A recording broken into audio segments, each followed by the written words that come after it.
Bharat New Zealand ನಡುವಿನ ಮುಕ್ತ ವ್ಯಾಪಾರ ಒಪ್ಪಂದಕ್ಕೆ ಇಂದು ಸಹಿ ಹಾಕಲಾಗಿದೆ. ದೆಹಲಿಯಲ್ಲಿಂದು ವಾಣಿಜ್ಯ ಮತ್ತು ಕೈಗಾರಿಕಾ ಸಚಿವ ಪಿಯೂಷ್ ಗೋಯಲ್, ನ್ಯೂಜಿಲೆಂಡ್ನ ವಾಣಿಜ್ಯ ಮತ್ತು ಹೂಡಿಕೆ ಸಚಿವ ಟಾಡ್ ಮೆಕ್ಲೆ ಸಮ್ಮುಖದಲ್ಲಿ ಒಪ್ಪಂದಕ್ಕೆ ಸಹಿ ಹಾಕಲಾಯಿತು.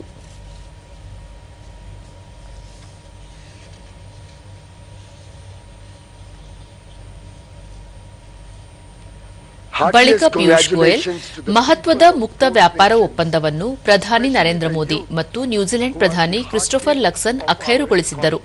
ಮುಂದಿನ ಕೆಲವೇ ತಿಂಗಳಲ್ಲಿ ಮಹತ್ವದ ಈ ಒಪ್ಪಂದ ಎರಡೂ ದೇಶಗಳ ವಾಣಿಜ್ಯ ವಹಿವಾಟು ವಿಸ್ತರಣೆಗೆ ಸಾಧನವಾಗಲಿದೆ.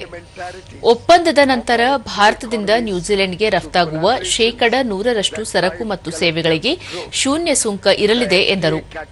ಈ ಒಪ್ಪಂದದಿಂದ ಚರ್ಮೋದ್ಯಮ, ಕೈಮಗ್ಗ ಮತ್ತು ಕರಕುಶಲ ಉದ್ಯಮಕ್ಕೆ ಅಪಾರ ಹೊಸ ಅವಕಾಶಗಳು ದೊರೆಯಲಿವೆ.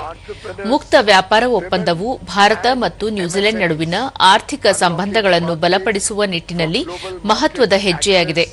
ಮುಂದಿನ 5 ವರ್ಷಗಳಲ್ಲಿ ದ್ವಿಪಕ್ಷೀಯ ವ್ಯಾಪಾರವನ್ನು $500 ಕೋಟಿ ದ್ವಿಗುಣಗೊಳಿಸುವ ಗುರಿಯನ್ನು ಈ ಒಪ್ಪಂದ ಹೊಂದಿರುತ್ತದೆ ಎಂದು ತಿಳಿಸಿದರು.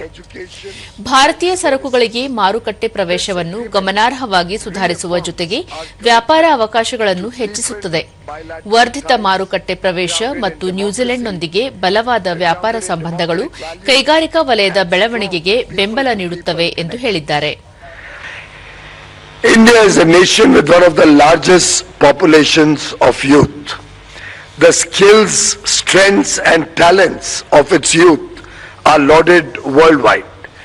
The FTA recognizes the importance of skills, talent and mobility in shaping future growth across sectors.